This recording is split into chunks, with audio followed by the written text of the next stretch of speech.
Firman Allah, wa yaj'aluna lima la ya'lamuna nasiban mimma razaqnahum, dan menjadi mereka itu bagi barang yang tidak ketahui mereka itu daripada asnam itu bahagian daripada yang kami rezeki mereka itu, dengan kata mereka itu ini ni'am ataupun ini padi untuk Allah dan ini untuk asnam. Ini amalan jahiliah dulu, dia tak boleh nak lepas kepercayaan kepada asnam. Asnam ni maksud tokong berhala. Dia tak boleh nak lepas. Ada sebahagian yang ikut Islam tapi tak boleh nak lepas benda ni. Tak boleh nak lepas. So apa dia buat? Hak Islam pun dia buat, Hanu pun dia buat. Kalau dia satu orang penggembala kambing, okey, ini dia kata aku buat korban atas nama Allah. Sengap-sengap 3 ekor pi potong atas nama tokong. Dia buat macam tu. Dia tak mau nak lepas. Tak macam di India, tuan-tuan. Tuan-tuan pergi sana naik kenderaan apa tu, hak 3 roda tu. Kenderaan tut-tut dia panggil. 3 roda. Ada wak. Dia punya tu apa? Ada tutup. Kalau matahari mai tu, sunshade tu. Yang duk tutup. Bila panas mai, buka tutup. Kita naik duduk belakang. Dia buka tu, tengok ada 3 tu. Ada 3. Dia tempel stiker 3 di tempat tu. Bila dia tutup tu, baru kita nampak 3. Hujung ni Allah Muhammad. Yang ni Jesus Christ. Yang ni hak belalai banyak. 3. Kita tanya dia, you Muslim ah? Muslim. This car belong to you. Ni, tut-tut ni hang punya ke? Yes, dia kata. Then, dia tunjuk ni. Ni apa ni? Yang pergi tempel sampai 3 ni. Allah Muhammad berada situ. Yang Jesus Christ berada satu dengan salib dengan apa. Yang ni yang belalai. Ni apa ni? Oh, dia kata dia cari makan. Dia kata. So, dia nak buat baik dengan semua Tuhan. La hawla wa la quwata illa billah. Dia kira dia Islam. Dia kata, tapi ni semua Tuhan. Dia kata. Aku tak tahu hak mana betul, aku tak tahu. Dia kata, tapi kira aku tak mau cari pasal dengan mana pun. Takut mana mai pun, dia kata, aku kira mau menyaga, aku mau cantik. Tentu ya. Oh tuan-tuan, ini longgang sangat ni. Karut ni, karut. Nampak tuan-tuan? Manusia, ada yang sampai ke tahap tu pun ada. Ni yang kita duk baca, ni cerita zaman dulu, zaman jahiliah. Dia masuk Islam. Dia tak lepas Islam tu. Kau kata dia nak murtad, nak keluar. Tak juga. Dia pegang juga Islam. Tapi yang masa yang sama, hak ni dia jaga juga. Kalau dia satu penggembala kambing, hak ni korban atas nama Islam, hak ni pergi sembelih untuk tokong. Jalan juga. Allah Subhanahu wa taala sebut benda ni.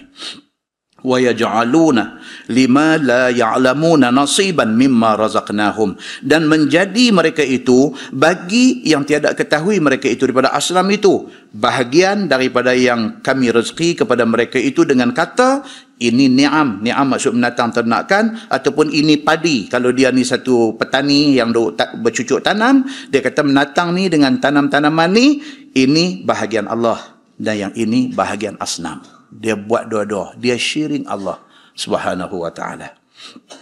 Firman Allah, Tallahi la tus'alunna amma kuntum taftarun. Demi Allah, lagi akan ditanya kamu daripada barang yang ada kamu berbuat-buat, yakni kamu reka-reka atas Allah Subhanahu wa ta'ala. Kalau kita mereka, kita duk reka cipta, duk buat benda-benda yang Tuhan tak suruh buat, kita kena answer depan Tuhan ni. So, kita kena jawab depan Tuhan. Ni yang hampir duk merepek buat benda ni pasal apa? Adakah ayat Quran suruh? Adakah hadis Nabi suruh? Tuhan akan tanya. Ketika itu, bersedia untuk jawab di depan Allah Subhanahu wa ta'ala. Firman Allah, wa yaj'aluna lillahil banat subhanah, dan menjadi mereka itu bagi Allah itu anak perempuan. Itu dia. Tuan-tuan, dalam masyarakat Arab jahiliah, mereka tak mau anak perempuan. Mereka nak anak lelaki-lelaki. Pasal apa? Pasal bagi mereka anak perempuan ni lebih membawa leceh daripada bawa kebaikan. Anak perempuan ni, kalau budak jantan main buat jahat kat dia pun budak perempuan kena tanggung. Kalau anak perempuan tu jahat pun budak perempuan tanggung. Jadi dia kira perempuan ni leceh. Dalam amalan mereka, dalam masyarakat Arab jahiliah, kalau dengar kata dapat anak perempuan, dan dah muka ni dia main tak seronok. Bini nak beranak dalam tu, bunyi budak teriak, dah beranak dah. Keluar-keluar mai dia nak tanya laki-laki ke perempuan. Yang tu dulu. Bila abang kata perempuan, muka jadi hitam, merah padam. Bagi dia aib dah mai dah dalam keluarga dia. Aib dah mai dah. Bila abang kata anak lelaki-lelaki, dan keluar pergi nak raih kelahiran anak lelaki-lelaki. Ni, dia tak berkenan anak perempuan. Tetapi dia kata anak perempuan itu adalah anak Allah. Benda dia tak suka, dia pergi nisbahkan kepada Tuhan. Kan dalam masyarakat Arab jahiliah, dia kata perempuan ni adalah anak-anak Allah. Dan sebahagian kata anak malaikat. Dia kata. Padahal itu benda yang mereka tak suka. Wa yaj'aluna lillahil banat subhanah. Dan menjadi mereka itu bagi Allah tu anak perempuan. Dengan kata malaikat anak perempuan Allah. Sebahagian pula kata apa? Hak jadi malaikat tu perempuan. Itu adalah anak perempuan Allah. Mereka kata. Padahal mereka sendiri tak suka anak perempuan. Mereka kata malaikat tu anak perempuan Allah. Nampak? Barang yang mereka itu ingin. Maha suci Allah subhanahu wa ta'ala daripada anak. Sedangkan Tuhan kata, aku tak perlu anak. Bukan kata anak perempuan. Anak laki-laki pun aku tak perlu. Kerana Allah itu Tuhan yang esa. Baik. Firman Allah, walahum ma yashtahun. Dan bagi mereka itu, yang ini bagi orang musyrikin itu, barang yang mereka itu ingin, ialah anak laki-laki. Mereka mau anak laki-laki. Mereka lupa. Lupa apa? Lupa dia pun beranak mai daripada mak yang perempuan. Dia terlupa. Dia punya benci perempuan ni, dia tak mau dapat anak perempuan, dia terlupa bahawa dia pun dilahirkan oleh mak yang perempuan.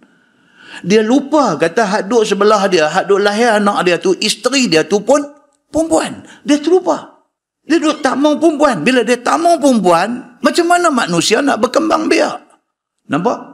Bodohnya yang kata masyarakat Arab, jahiliyah. Jahil mereka sampai macam tu. Mereka tak nampak benda tu.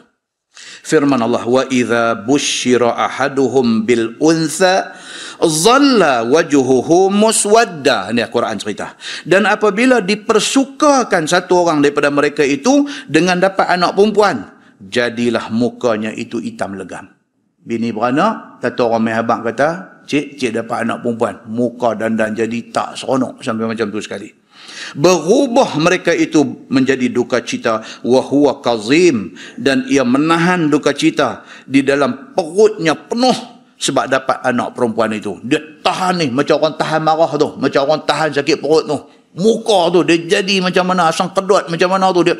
Dia dengar kata dapat ni anak perempuan, muka dia tu dia main muka tak elok. Punya tak sukanya dia apabila dia diberitakan bahawa dapat anak perempuan. Yatawara minal qaum min su'i ma busyira bih.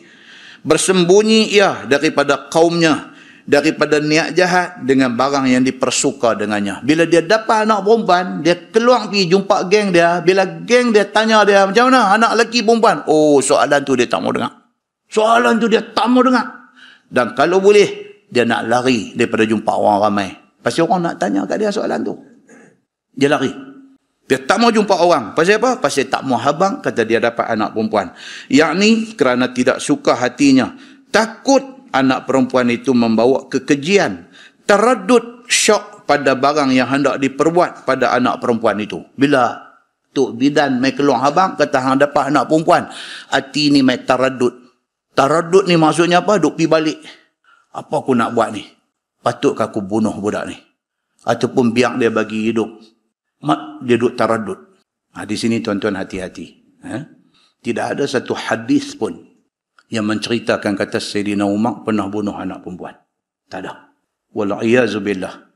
Daripada kita kecil sampai kita malam ni, dah berapa banyak dah ustaz dah abang kat kita kata Umar bin Al-Khattab ini masa zaman jahiliah dia dulu, dia pernah bunuh anak perempuan dia berapa ramai. Semua cerita tu adalah dongeng yang tidak ada hadis. Tuan-tuan pernah dengar tak kata Sayyidina Umar bunuh anak perempuan? Tidak ada hadis. Buka di dalam Sunan Tis'ah. Sunan Tis'ah ni lebih pada Sunan Sittah. Bukhari, Muslim, Abu Daud, At-Tirmizi, Ibnu Majah, An-Nasai. Yang tu dia panggil Sunan Sittah. 6. Tambah lagi 3 lagi. Jadi Tis'ah. Sunan Ad-Darimi. Sunan Musnad Imam Ahmad. Dan juga Al-Muwatta Imam Malik. Lagi 3. 9 kitab hadis. Tidak ada satu pun hadis cerita kata Umar pada masa jahiliah pernah buat lagu tu pada anak perempuan yang dilahirkan. Tak ada. Tapi heran ni dalam masyarakat ni punya popular cerita tu. Masya Allah. Dan ustaz-ustaz tu bawa cerita ni. Dia bawa tanpa usul periksa. Jaga-jaga tuan-tuan. Kerana kita sedang memburukkan nama satu sahabat Nabi yang cukup kanan dengan Nabi dan dijanjikan syurga kepada dia oleh Allah Subhanahu Wa Taala. Hati-hati dengan benda ni. Takut. Dia cakap ni kadang-kadang dia terbabah. Biasalah. Cakap, terbabah. Bila terbabah ni, cepat-cepat tarik balik. Saya minta maaf lah, hari tu bacaan saya silap. Saya tarik balik. Jangan pertahan benda apabila kita silap. Jangan pertahan. Sebab kesilapan ni siapa pun boleh buat. Satu orang yang ada PhD pun boleh buat silap. Pasal apa? Pasal dia manusia. Pasal dia bukan Nabi.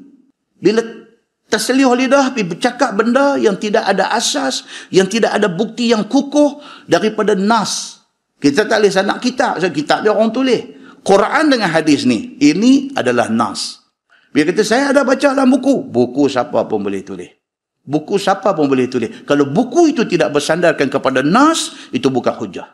Muslimin dan muslimat yang dirahmati Allah sekalian. Jadi hati-hati tentang benda tu. Sayyidina Umar tidak pernah dicatatkan di dalam mana-mana nas kata dia pernah bunuh anak perempuan. Tidak pernah. Saya pernah baca buku ni sampai ke tahap apa Umar ni dapat anak perempuan ni ambil kilik sebelah tangan pacu kuda, sebelah tangan duk kilik anak perempuan baru beranak ni, pergi tengah padang pasir, letak anak di tepi, korek, lempang anak perempuan masuk. Dia kamwih anak tu, sedangkan anak tu tangan duk cerita ni sampai macam tu sekali. Dan memang kalau diceritakan balik, orang boleh tenganga dengar. Oh, tapi akhirnya Umar masuk Islam, dia jadi orang yang kuat beriman, cover balik cerita tadi. Walhal cerita tadi itu tidak betul. Dan itu fitnah kepada satu tokoh besar dalam Islam. Muslimin dan muslimat yang dirahmati Allah sekalian. Baik, dalam Quran kata, amalan itu berlaku. Tetapi bukan oleh Sayyidina Umar. Dia kata, taraddud dalam hati dia ni, apa dia nak buat dengan anak perempuan?